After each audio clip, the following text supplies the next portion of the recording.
अरे बाबूजी, मैं उठा लेती हूँ। अरे बेटा रहने दे, अभी तेरे बाबू जितने बूढ़े नहीं मैं। और फिर तू क्या क्या उठाएगी, वैसे ही तेरे पास 2 थैले। ये इतने हल्के हैं, मैं आराम से उठा लूंगी।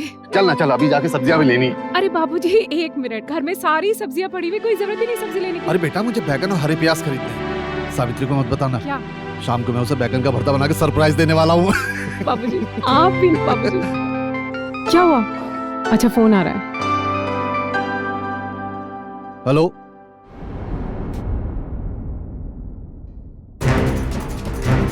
बाबूजी बाबूजी बाबूजी हुआ क्या? सुनिए तो बाबूजी।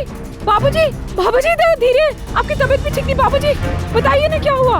आप क्यों भागे जा रहे हैं? क्या हुआ क्या बाबूजी? कुछ तो बताइए। रुकिए बाबूजी। बाबूजी क्या हुआ बाबूजी? बाबूजी बता। बाबूजी माजी माजी सावित्री। माजी माजी इनको शरीर में ठंडा हो गया, पता नहीं क्या हो गया माजी को, पता नहीं क्या हो गया माजी को। बाबूजी देखिए ना, बिल्कुल नहीं। 10 मई सन 2002 गाजियाबाद में रहने वाले retired PT teacher Pratap Pandey अपनी बड़ी बहू के साथ घर का सामान और सब्जी वगैरह लाने बाजार गए थे। तभी उन्हें फोन आया कि उनकी पत्नी सावित्री देवी की सीढ़ियों से गिरकर मृत्यु हो गई। अब सवाल यह था कि सावित्री देवी सीढ़ियों पर क्या कर रही थी, जब वो जानती थी कि उनकी बड़ी बहू और पति घर का सामान लेने बाजार गए ही हैं, तो उन्हें थैला लेकर बाहर जाने की क्या जरूरत पड़ी? क्या ये कोई हादसा था या फिर इस घटना के पीछे कोई और रहस्य छिपा था? हमारा फ्लैट तो नीचे ही है, मैं किचन में काम कर रही थी। वैसे इंस्पेक्टर साहब, बाजू में काम चल रहा है, उसके शोर से कुछ सुनाई नहीं दिया। मैं नीचे से ऊपर आ रही थी तो मुझे सीढ़ियों पे हाथ दिखाई दिया। फिर मैं दौड़ के आई तो देखा माँ जी खून से लथपथ पड़ी थी। माँ जी, आपकी सास सावित्री देवी की हेल्थ कैसी थी? वैसे तो बहुत अच्छी थी, लेकिन उन्हें लो बीपी और डायबिटीज की प्रॉब्लम थी। अगर बीपी की दवाई लेने में जरा भी देरी हो जाती तो उन्हें चक्कर जैसा आ जाता था। अच्छा, पहले कभी ऐसा हुआ था कि चक्कर आने की वजह से वो गिर पड़ी हो? जी हाँ, करीबन 1 साल पहले उनकी नी रिप्लेसमेंट सर्जरी हुई थी। उन्होंने दवाई लेने में देरी कर दी और वो बेडरूम में ही गिर पड़ी। उनकी रीढ़ की हड्डी में बहुत चोट आई थी। अच्छा, वो रोज सब्जी लेने इसी वक्त जाती थी? हरगिज नहीं, मैं और बहू मार्केट से सब्जियां और बाकी का सामान लाते थे। उस दिन भी सावित्री से कहकर गया था कि सब्जी मैं लेकर आऊंगा, फिर भी पता नहीं वो वहां कैसे। पांडे जी, क्या आपकी पत्नी कभी लिफ्ट की जगह सीढ़ियों का इस्तेमाल करती थी? वो सीढ़ियां नहीं चढ़ पाती थी, इसीलिए मैं आपसे कह रहा हूँ कि उसकी सीढ़ियों के पास जाने की कोई वजह नहीं। अच्छा, तो मुझे ये बताइए पांडे जी कि आपकी बहू माया के आपकी पत्नी के साथ ताल्लुकात कैसे थे? उसने तो बेटी की तरह ख्याल रखा है हमारा। बहुत अच्छी लड़की, कम से कम उस कमबख्त से तो बहुत अच्छी। ये आप किसकी बात कर रहे हैं? मेरे छोटे बेटे प्रदीप की बीवी रश्मि की। रोज की खिटखिट से तो अच्छा है मायके जाकर रहना। आपने अपने पति को आत्महत्या करने की धमकी भी दी थी। जी। 10 मई को 11 से 12:30 के बीच आप कहाँ थे? स्कूल में। जी, मैं टीचर हूँ, बच्चों को पढ़ाती हूँ, वहीं पर थी। देखिए, ये पाकिस्तान का बॉर्डर है और हमारा कैंप बिल्कुल यहाँ लगा है। आपको यहाँ से यहाँ मूवमेंट लेनी है एंड मेक श्योर इस बार कोई गलती नहीं होनी चाहिए। जनाब, आपके लिए कॉल है। हेलो। What happened, जवान? Is everything all right? Sir, मुझे घर जाना होगा। क्यों? क्या बात है? माय मदर इज नो मोर।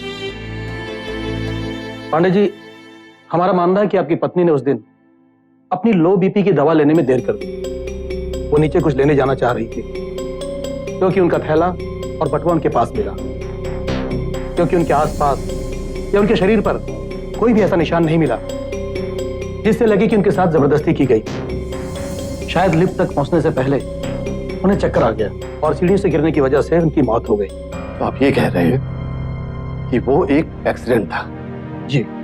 ठीक है इंस्पेक्टर, मैं ये चाहता हूं कि आप उनकी बॉडी की ऑटोप्सी ठीक से करवाएं। ओके, इस पे साइन कर दीजिए। हमारे समाज में बुजुर्गों के साथ होने वाले अपराध लगातार तेजी से बढ़ रहे हैं। अकेले मुंबई में ही 2011 में ऐसे 32,191 केसेस दर्ज किए गए। और एक जानी मानी एनजीओ के आंकड़े बताते हैं कि दिल्ली में ऐसे अपराध मुंबई की तुलना में 4 गुना हैं। इन आंकड़ों से साफ जाहिर है कि हमारे वरिष्ठ नागरिक सुरक्षित नहीं हैं। तो क्या सावित्री देवी भी ऐसे ही किसी अपराध की शिकार हुई थी, या फिर प्रताप पांडे का शक बिल्कुल बेबुनियाद था? जो भी हो, लेकिन प्रताप पांडे ने अपनी शंका पुलिस को बताकर बिल्कुल सही किया। हम आपको बताना चाहते हैं कि अगर पुलिस किसी मौत के केस को एक्सीडेंटल डेथ मान रही हो, लेकिन आपको ऐसा नहीं लगता है, तो आप आईपीसी की धारा 300 के तहत एफआईआर दर्ज करवाकर पूरी तरह से जांच करवा सकते हैं।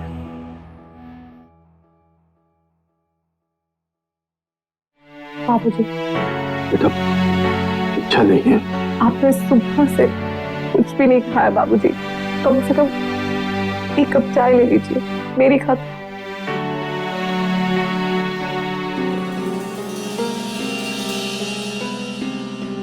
आप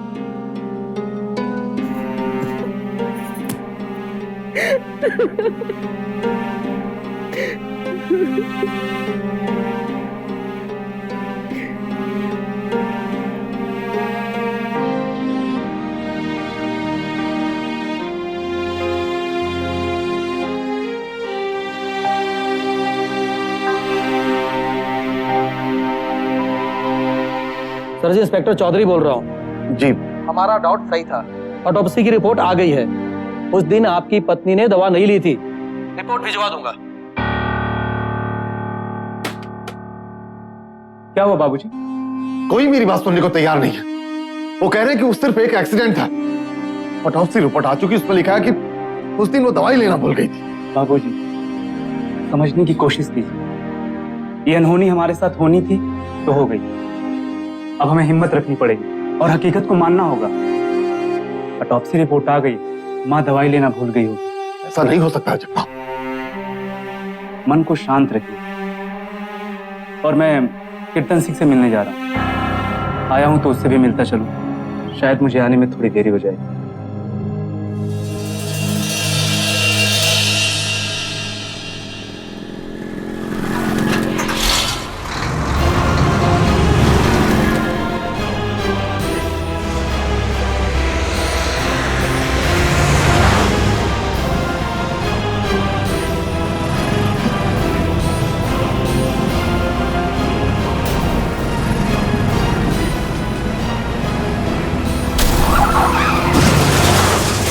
हिट एंड रन यानी वाहन से टक्कर मारकर भाग जाने के केसेस हमारे देश में हर साल 17 से 20% की तेजी से बढ़ रहे हैं।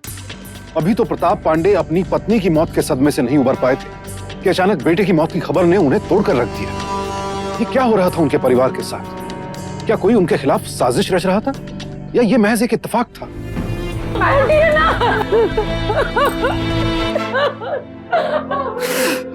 देखिए पांडे जी, ये हिट एंड रन का केस है। सामने वाले व्हीकल के ड्राइवर ने एक्सीडेंट किया और स्पॉट से भाग गया। मौका वारदात पर हमें कोई चश्मदीद गवाह भी नहीं मिला। वो तो करीब 2 घंटे बाद एक कार वाले ने देखा और उसने हमें इन्फॉर्म किया। आप ये कहना चाहते हैं कि ये भी एक्सीडेंट एक ही घर में, एक के बाद एक 2 एक्सीडेंट? ये आपको कुछ अजीब नहीं लगता इंस्पेक्टर साहब? इत्तेफाक नहीं है। मैंने आपसे उस दिन भी कहा था कि सावित्री के पास सीढ़ियों के पास जाने की कोई वजह नहीं थी, लेकिन फिर भी वो वहां गई और आपके पास इस बात का कोई जवाब नहीं है। जगताप बचपन से बाइक चलाता है और अच्छी बाइक चलाता है। सड़क पर हमेशा लेफ्ट होकर चलता है। कैसे कोई उसे टक्कर मार के जा सकता है, बताइए आप। देखिए Pandey ji, we are not sure, लेकिन हो सकता है कि सामने के टेम्पो या ट्रक ड्राइवर ने शराब पी रखी हो। इंस्पेक्टर साहब, मुझे लगता है इसके पीछे कोई तो है। आपको क्या लगता है, कौन है इसके पीछे? आपके बेटे की किसी के साथ कोई दुश्मनी हो? मेरा बेटा फौजी था। देश के दुश्मन को अलावा उसकी किससे दुश्मनी हो सकती है? उसका कभी किसी के साथ झगड़ा हुआ हो? आपको ऐसा कुछ याद है? तो बस छोटे भाई से उसका झगड़ा हुआ। अच्छा, तो आप मुझे बताएंगे एग्जैक्टली हुआ क्या था उस दिन? प्रदीप, मेरा छोटा बेटा, उसने मुझे और सावित्री को घर से बाहर निकाल दिया। जगताप को इस बात में बहुत गुस्सा आया था कि हम प्रदीप के घर गए। बीवी के डर से माँ बाप को घर से निकाल दिया तूने? ऐसा आपको पूरी बात पता नहीं है। झगड़े की शुरुआत हमेशा ये करते थे। फिर इसी की तरफदारी कर रहा तू। अब हाथ मत उठाना। नहीं तो मेरा भी हाथ उठ जाएगा। चल यहाँ से चल। मार मुझे, मार। भाई साहब करो, छोड़ दो मुझको। मारना। छोड़ दो। वो पागल हो गया। चल चल यहाँ से। तब से दोनों भाई एक दूसरे से बात नहीं करते। इसके अलावा किसी और के साथ कोई झगड़ा वगैरह हुआ था उसमें? कीर्तन सिंह के साथ इसका झगड़ा हुआ था। कीर्तन सिंह? हमारी एक जमीन है, उसका छोटा सा हिस्सा कीर्तन सिंह ने हथिया लिया था। 5 साल से कोर्ट में केस चल रहा है। कोर्ट के बाहर 1-2 बार इन दोनों में झगड़ा हुआ था, लेकिन मेरे दखल देने पे सब सही हो गया था। मिश्रा जी, इस प्रदीप, उसकी वाइफ और कीर्तन सिंह इन्हें बुलाइए फौरन इंक्वायरी के लिए। हाँ, उनसे मेरा झगड़ा हुआ था। उन्होंने मुझ पे हाथ भी उठाया था।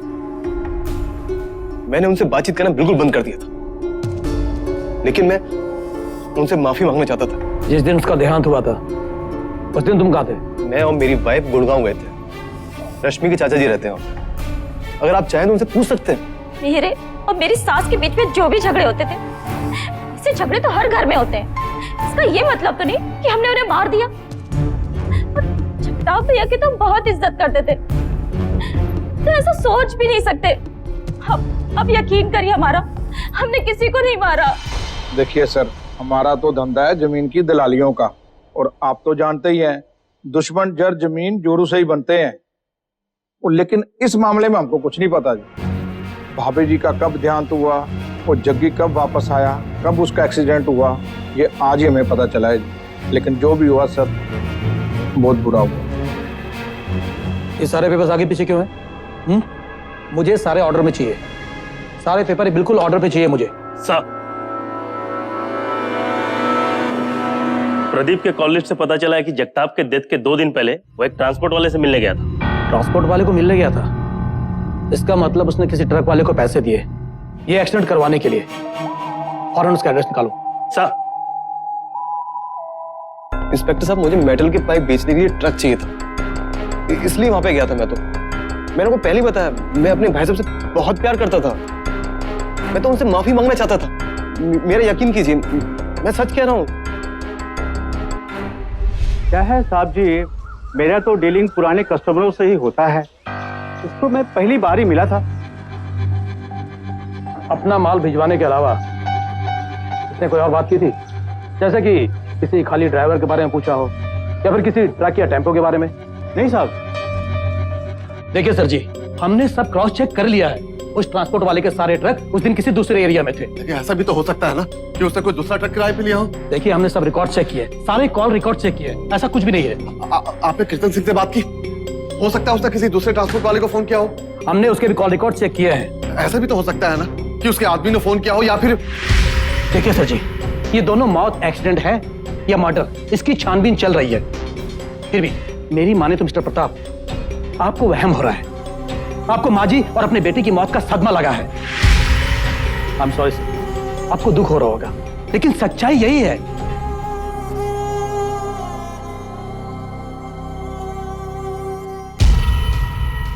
जब 2 महीनों तक जांच करने के बाद भी पुलिस को कोई सबूत नहीं मिला, तो उन्होंने मान लिया कि ये दोनों मौतें एक्सीडेंट से ही हुई। लेकिन प्रताप ये मानने को तैयार नहीं थे।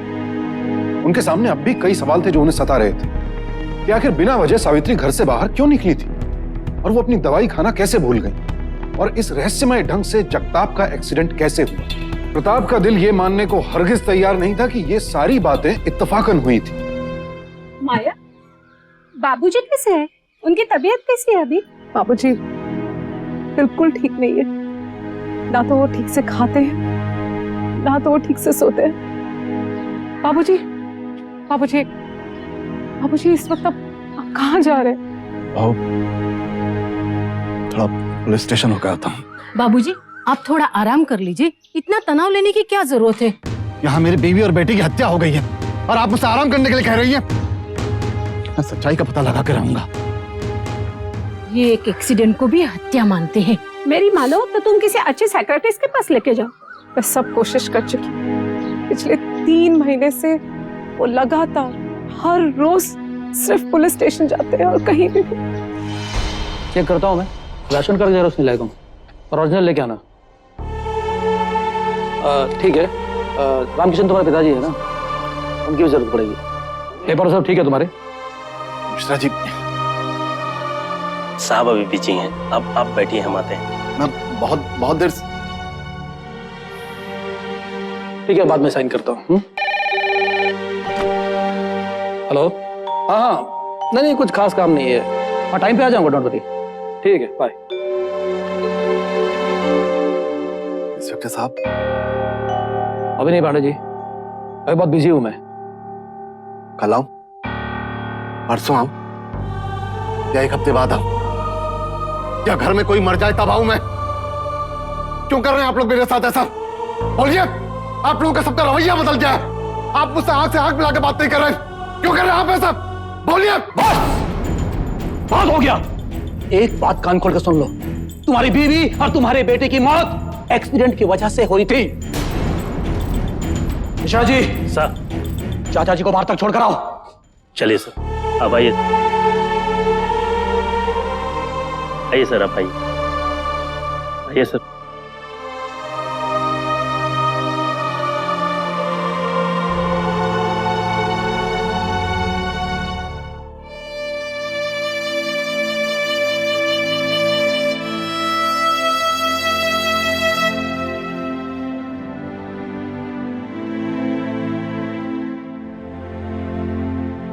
बाबूजी, आपने कभी एक बार भी ये सोचा है कि अगर आपको कुछ हो गया तो मेरा क्या होगा? बाबूजी, क्या हम ये सब जो कुछ भी हो रहा है इसे भगवान की इच्छा मानकर स्वीकार कर लें? इस तरीके से तो आपकी तबीयत और भी खराब होती जाएगी बाबूजी। बाबूजी, लोग आपके बारे में तरह तरह की बातें कर रहे हैं। क्या कह रहे हैं? मैं पागल हूं क्या? यही कह रहे हैं ना? कहने दो उन्हें। जब तक मुझे सच्चाई का पता नहीं चल जाता ना, मैं ये लड़ाई लड़ते रहूंगा, नहीं छोड़ूंगा मैं।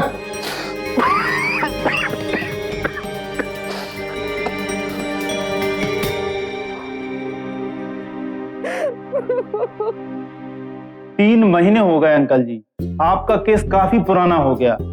अंकल जी, कोई सस्पेक्ट नहीं है, कोई मिनिस्टर का बेटा इन्वॉल्व नहीं है, कोई सनसनी नहीं है, आपके केस में वजह नहीं। माफ कीजिए, ये हम नहीं चाह सकते। अंकल, आप रोज रोज क्यों आते हो?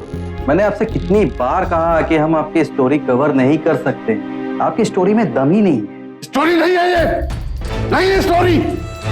जिंदगी है मेरी। एक रिटायर्ड आदमी के बीवी और बेटे की हत्या हो गई और आप लोग उसका मसाला ढूंढ रहे हैं। शर्म नहीं आती आप लोगों को?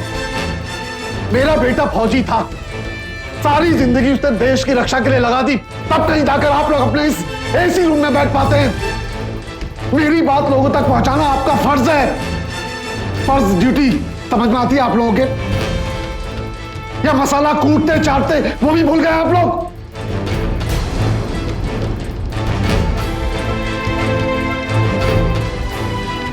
जब सभी ने प्रताप पांडे की मदद करने से इनकार कर दिया तो उन्होंने मीडिया का दरवाजा खटखटाया। न्यूज चैनल्स के पास गए, अखबारों के ऑफिस के चक्कर काटे, मैगजीन के एडिटर्स से मिले। वो बस इतना चाहते थे कि मीडिया उनकी बात लोगों के सामने लाए ताकि उनकी पत्नी और बेटे की मौत के केस की दोबारा जांच हो और उन्हें इंसाफ मिले। लेकिन मीडिया ने उनके केस में कोई दिलचस्पी नहीं दिखाई और प्रताप पांडे ने हार नहीं मानी। उन्होंने पुलिस स्टेशन के बाहर भूख हड़ताल शुरू कर दी और आखिरकार मीडिया को उनकी बात कवर करनी ही पड़ी। सर, आप रेडी हैं? Okay, rolling action. मुझे इंसाफ चाहिए। मेरी बीवी और बेटे की हत्या की गई है। पुलिस ने मदद करने से इनकार कर दिया। मैं 62 साल का रिटायर्ड आदमी, मुझे अपमानित करके पुलिस स्टेशन के बाहर कर दिया। पुलिस का मानना है कि ये हत्याएं नहीं, एक्सीडेंट है। मुझे इंसाफ चाहिए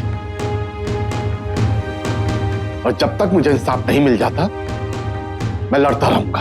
मैं चुप नहीं बैठूंगा, मैं लड़ता रहूंगा। ये जो आदमी यहाँ लड़ रहा है, इंसाफ मांग रहा है, भूख हड़ताल पर बैठा है, क्या ये पागल है? या फिर आपको लगता है कि ये इस आदमी का पागलपन है? या फिर पुलिस से कोई चूक हुई है? इनकी बीवी और बेटे की मौत एक एक्सीडेंट थी या हत्या, ये तो छानबीन के बाद ही पता चल सकता है। लेकिन अगर पुलिस ही अपना काम नहीं करेगी तो फिर ये काम कौन करेगा? क्या हमारी कानूनी व्यवस्था इतनी कमजोर हो चुकी है कि वो एक फौजी की मौत की छानबीन भी नहीं कर सकती?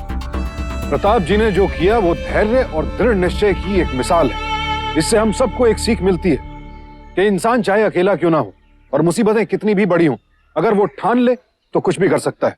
आखिरकार प्रताप जी की जीत हुई और केस सीबीआई को सौंप दिया गया।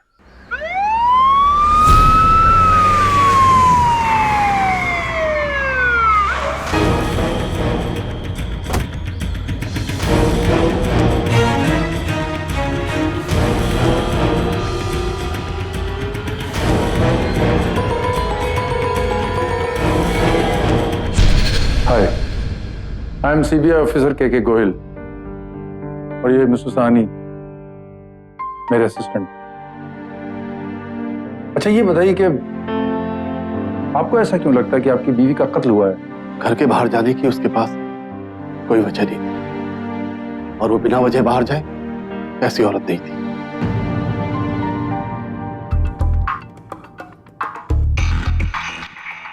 सर रेडी है?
ऑफिसर साहनी, एक सेकंड के लिए मान लेते हैं कि सावित्री देवी का मर्डर हुआ था। अब सोचो ये कि हत्यारे ने उन्हें मारा कैसे? मतलब उनके पास बाहर जाने की कोई वजह नहीं थी। इसका मतलब है कि उन्हें बेल बजाकर बाहर बुलाया गया और इससे साफ जाहिर होता है कि बेल बजाने वाला कोई परिचित था। उसने सावित्री देवी को मौका पाकर सीढ़ियों से धक्का दे दिया। उसके बाद उसने थैली और पर्स लाश के पास लाके रखी। मतलब उसे यह पता था कि उनकी थैली और पर्स कहां रखी है। उसे यह भी पता था कि दवा लेट लेने की वजह से उन्हें चक्कर आता है। ये सावित्री देवी का टॉप फ्लोर है, इस टॉप फ्लोर पर रहती थी वो, और ये टॉप फ्लोर के चारों फ्लैटों का टेरेस कॉमन है। यानी कातिल टेरेस पे गया और इस बिल्डिंग के पीछे से दीवार फांद करके निकल गया। इससे साफ जाहिर होता है कि कातिल उस बिल्डिंग के लेआउट से पूरी तरह से परिचित था। उसे हर एक की रूटीन पता थी। उसे यह पता था कि इस फ्लैट में सिविल वर्क चल रहा है, यानी यहाँ की ड्रिल मशीन से और ग्रेनाइट की आवाज से एक 60 साल की महिला की आवाज पूरी तरह से दबाई जा सकती है। ये बात वो जानता था। सर लेकिन आपको ऐसा क्यों लगता है कि ये एक एक्सीडेंट ना होकर एक मर्डर है? कमान साहनी, ये देखो, सावित्री देवी अगर इस एंगल से गिरी होती तो उनका सर सामने वाली दीवार पर टकरा था और खून के निशान जो यहाँ पर हैं वो इस दीवार पे होते। सावित्री देवी का चेहरा लेफ्ट साइड में और बॉडी राइट साइड में होनी चाहिए थी, लेकिन हमें बॉडी इस पोजीशन में मिली है। तुम टेस्ट के सारे रिजल्ट देखो। इसका मतलब आपको ये लगता है कि किसी ने उनको धक्का दिया और वो मरी नहीं, और फिर किसी ने उनके सर को पकड़कर या तो दीवार पे या स्टेप्स पे दे मारा? एग्जैक्टली। डेड बॉडी की पोजीशन नेचुरल फॉल की नहीं है साहनी। सर ये टेस्ट तो ठीक है, लेकिन ऑटोप्सी रिपोर्ट क्लियरली मेंशन करती है कि क्योंकि उन्होंने दवा नहीं ली थी उन्हें चक्कर आना स्वाभाविक था। सानी, इस बारे में बाद में बात करेंगे। अब तुम ये बताओ कि जगताप का एक्सीडेंट कहाँ हुआ था? सानी, मान लो कि ये भी हत्या है, तो पहला सवाल ये उठता है, क्या एक ही खूनी ने दोनों हत्याएं की हैं या फिर दो अलग अलग खूनी हैं? क्योंकि अगर एक खूनी है तो उसे अच्छी तरह से पता था माँ की मौत के बाद बेटा जरूर वापस आएगा, और उसी ने किसी टेम्पो या ट्रक वाले को पैसा दे करके जगताप का एक्सीडेंट करवाया। जानते हो सानी, ऐसे केस कैसे सॉल्व होते हैं? मोटिवेशन से। मोटिवेशन? यस। खून की वजह मालूम कर लो, खून ही अपने आप मिल जाएगा। Right sir. एक काम करो, कीर्तन सिंह की फाइल मंगवाओ। ठीक है सर। पांडे जी, अगर दो खूनी होते तो हो सकता है उनमें से एक ने माँ जी का मर्डर करवाया हो और दूसरा कीर्तन सिंह ने जगताप का एक्सीडेंट करवाया। लेकिन जैसा आपने कहा, कीर्तन सिंह के केस की आखिरी सुनवाई 1.5 साल पहले हुई थी जी, और उसके बाद जगताप पोस्टिंग पे गया और 3-4 बार वापस भी आया जी। अगर उसने जगताप को मारना ही होता तो पहली या दूसरी बार जगताप वापस आया था तभी वो कोशिश करता। दूसरा, हमारी इन्वेस्टिगेशन के हिसाब से कीर्तन सिंह का कारोबार करोड़ों में है और आपका मसला 20-25 लाख का, इसलिए उसके लिए ये रकम इतनी बड़ी नहीं है जिसकी वजह से उसे ये सब कुछ करना पड़े। आप भी ये कहना चाह रहे हैं कि ये दोनों मौतें एक्सीडेंट है? मैं सिर्फ ये कह रहा हूं कि हमारी इन्वेस्टिगेशन के हिसाब से कीर्तन सिंह बेकसूर है और यही वजह है कि ये केस और भी कॉम्प्लिकेटेड हो गया है। देखिए, हमारे 3 सस्पेक्ट हैं, कीर्तन सिंह, आपकी बहू रश्मि और आपका छोटा बेटा प्रदीप। कीर्तन सिंह इस वक्त बेकसूर लग रहा है। शक की सुई है रश्मि पे और प्रदीप पे। रश्मि किस स्कूल में पढ़ाती है? नवभारत विद्या मंदिर। जी, रश्मि इसी स्कूल में पढ़ाती है। उस दिन 11 से 12:30 के बीच में रश्मि कहाँ थी? क्लासेस तो नहीं थी उसकी, होगी यहीं कहीं पर, हो सकता है स्टाफ रूम में होगी। आपने देखा था उसे उस दिन? नहीं, मैंने तो नहीं देखा, मेरी क्लास थी उस समय। मैं आप लोग को पहले भी बता चुकी हूँ कि मैं उस दिन स्कूल में थी, और कितनी बार बताऊं?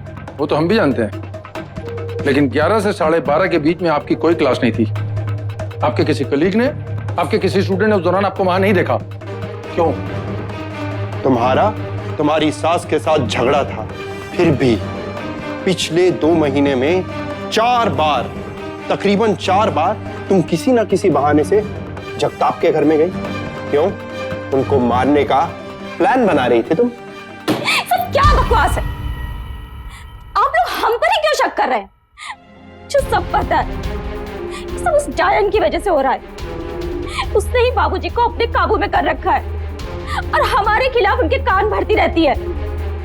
वो जितनी सीधी दिखती है ना, उतनी सीधी है नहीं। सब जानती हूँ मैं उसके बारे में। लड़के घुमाने का बहुत शौक है उसे, और अब बूढ़े सास ससुर के पीछे न जाने किसके साथ सोती होगी। देखिए सर, हम बेकसूर हैं, हमें फंसाया जा रहा है। Come on. हेलो सानी, ठीक है, जाइए, गो।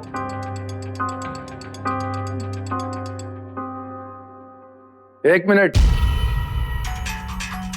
तुम दोनों अब भी शक के दायरे से बाहर नहीं हो, इसलिए ख्याल रखना, बिना इन्फॉर्म किए शहर से बाहर जाने की गलती मत करना, वरना मर्डर के चार्जेस तुम दोनों पे लग जाएंगे। गो।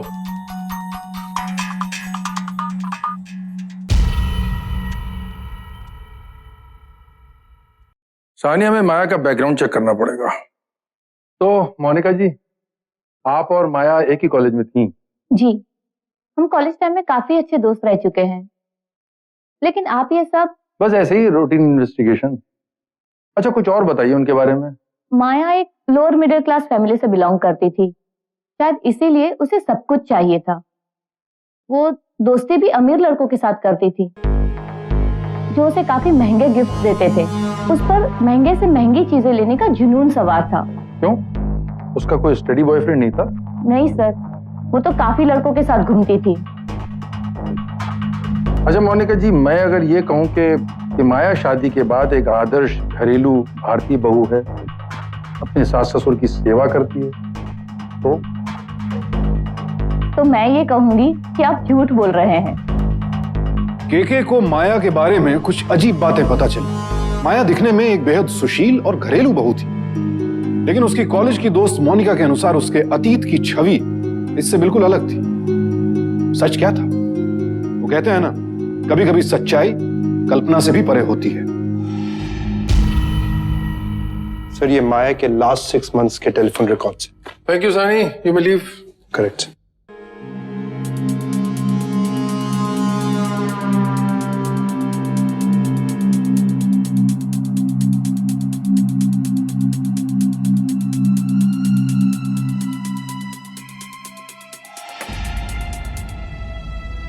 हाँ साहनी, मुझे हैप्पी मोबाइल ऑपरेटर के ऑफिस में मिलो 1 घंटे के अंदर।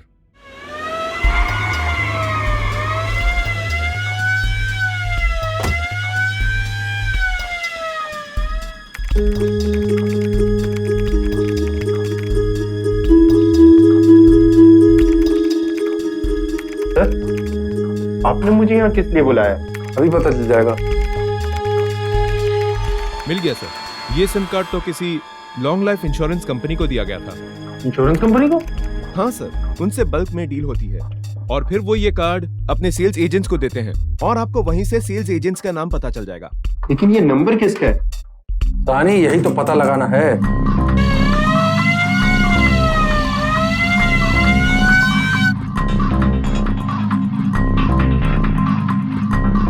सर, ये SIM card agent Mickey Chopra का है।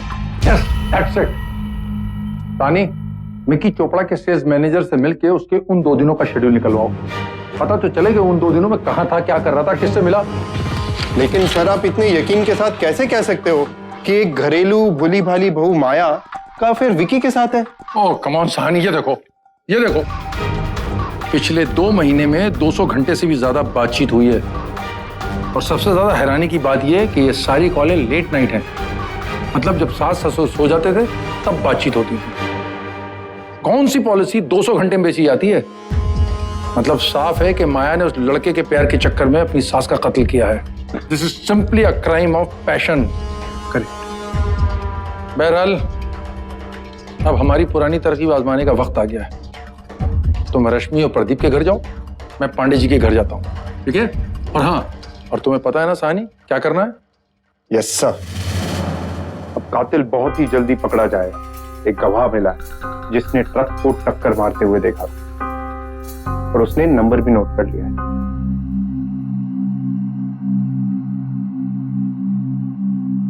और नंबर नोट करने के बाद जब वो पास में किया तो देखा कि जगताप मर चुका था। कोर्ट कचहरी के चक्कर से बचने के लिए वहां से भाग खड़ा हुआ। लेकिन आप फिक्र मत करिए पांडे जी, हम उस ट्रक ड्राइवर को जल्दी ढूंढ लेंगे। आपका बहुत बहुत शुक्रिया। ट्रक ड्राइवर का पता चल चुका है। लीजिए पांडे जी, ट्रक ड्राइवर मिल गया। अब कातिल हमारी मुट्ठी में होगा। चलो सानी।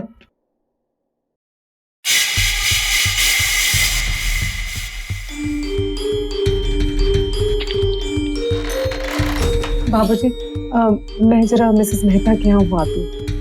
ठीक है बेटा।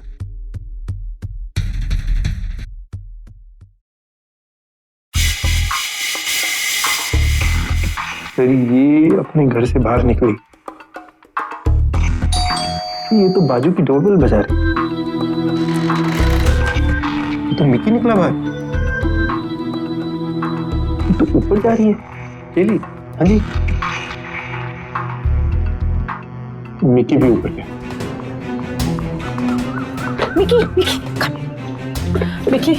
मिक्की, उन्हें सब पता चल गया है। उन्हें उस ट्रक का नंबर मिल गया है और ड्राइवर को जल्दी पकड़ लेंगे। तुमने तो कहा था उस रास्ते पे कोई नहीं आता, फिर उन्हें ट्रक का नंबर कैसे मिल गया? मुझे कुछ समझ में नहीं आ रहा है। वो ड्राइवर इस वक्त कहाँ होगा? कहाँ है वो? तुम कुछ बोलते क्यों नहीं हो?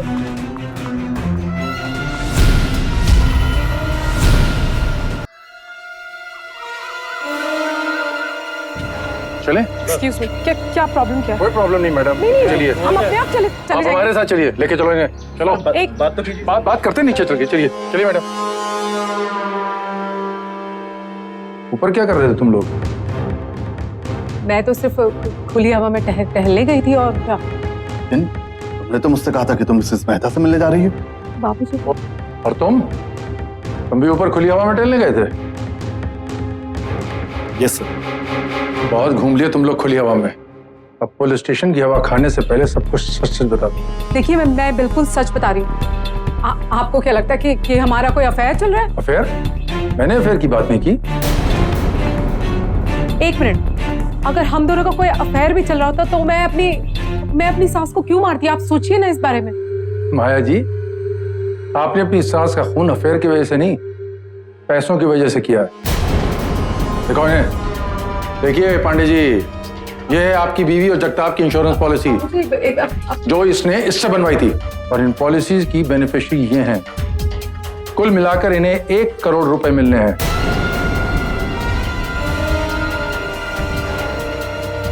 क्यों, यही सच है ना? ये सब झूठ है सर। ये झूठ है? तुमने जितनी भी पॉलिसीज बेची उनमें से इन 2 पॉलिसीज का प्रीमियम सबसे ज्यादा है, इसलिए हमारे लिए सच को पकड़ना मुश्किल नहीं था। और पांडे जी, सबसे कमाल की बात यह है कि इन दोनों पॉलिसीज का प्रीमियम माया जी के बैंक अकाउंट से आया है। क्यों मिकी, तुम अभी भी नहीं समझे? इस औरत ने तुम्हारा इस्तेमाल किया है। अफेयर का सिर्फ बहाना था ताकि तुमसे ही अपना काम करवा सके। तू शायद ये नहीं जानता कि ये औरत पहले से ही लालची और पैसे की भूखी है। अब तुम बस सच बताओगे या फिर हम अपना तरीका अपनाएं? बोलो। माया ने कभी मुझसे पॉलिसी नहीं बनवाई, पर मुझे मिलने बुलाती थी। इसने मेरा नंबर लेके मुझे कॉल करना शुरू किया और हम छुप छुप के मिलने लगे। मुझे उससे प्यार हो गया। इसने मुझसे कहा कि अगर हमें नई जिंदगी शुरू करनी है तो हमें बहुत सारे पैसे चाहिए हो। इंश्योरेंस कराने और दोनों को मारने का प्लान ही सीखा था। सर 1 साल से प्लानिंग कर रहे हैं हम। हमें बिल्डिंग में सब लोगों का टाइम टेबल पता था और हमें यह भी पता था नीचे वाली फ्लोर पे मरम्मत का काम चल रहा है। ये सब हमने बहुत सोच समझ के प्लान किया था। अपने ससुर जी के साथ जाने से पहले माया ने बीपी की गोली छुपा दी थी। सावित्री आंटी को बीपी की गोलियां लेनी थी तो उनको वो अपनी जगह पे नहीं मिली। अरे कहाँ गई दवाई? मैंने माया के घर जाके उसकी डोर बेल रिंग करी।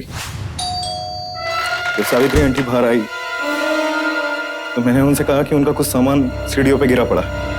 जब वो सीढ़ियों पे देखने गई तो मैंने उन्हें धक्का दे दिया। फिर मैं घर में वापस गया और मैंने बीपी की गोलियां अपनी जगह पे रखी। थैली और पर्स लाके आंटी के पास रख दिया। सारी चीजों की जगह माया ने मुझे पहले से ही बता के रखी थी। फिर मैं टेरेस पे गया और दूसरे विंग से नीचे उतरा।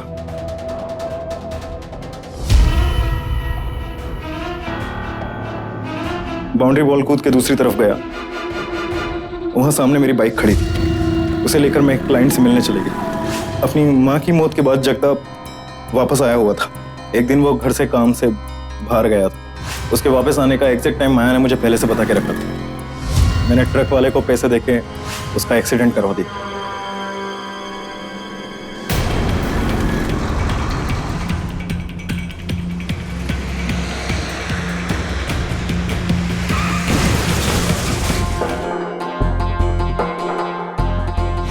कि माया ने तुम्हें अपने प्यार के जाल में फंसाया ताकि तुम्हें हथियार की तरह इस्तेमाल कर सके। सच ये है कि माया को सिर्फ और सिर्फ पैसों से प्यार है। हाँ है, बहुत सारे पैसे चाहिए मुझे जिंदगी में, तो इसमें गलत क्या है? लेकिन मेरे माँ बाप ने मेरी शादी जगताप से करा दी, वो भी जबरदस्ती। मेरी सारी उम्मीदों में पानी फिर गया। मैंने मिक्की का इस्तेमाल सिर्फ वो इंश्योरेंस के पैसे पाने के लिए किया था और मिक्की बिल्कुल वैसा ही बेवकूफ था जैसे मुझे चाहिए था। तूने मेरा यूज किया।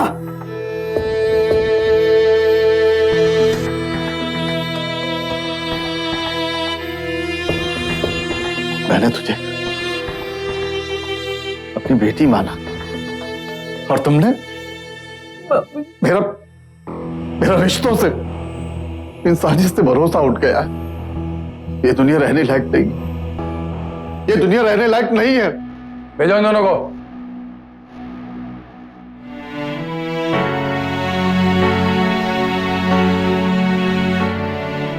Thank you Pandit ji, thank you very much. अगर आपने जांच के लिए इतनी बड़ी लड़ाई ना लड़ी होती और अपने मन में उठे शक के साथ समझौता कर लिया होता तो हम इन दोनों को कभी नहीं पकड़ पाते और ये दोनों खूनी खुली हवा में बाहर घूम रहे होते हैं। I really appreciate. बड़े दुख की बात है कि पिछले साल दिल्ली में बुजुर्गों के साथ जितने भी अपराध हुए उनमें 52% केसेस में उनके ही किसी परिचित का हाथ था, यानी उनके बच्चे, दामाद, पड़ोसी या फिर रिश्तेदार।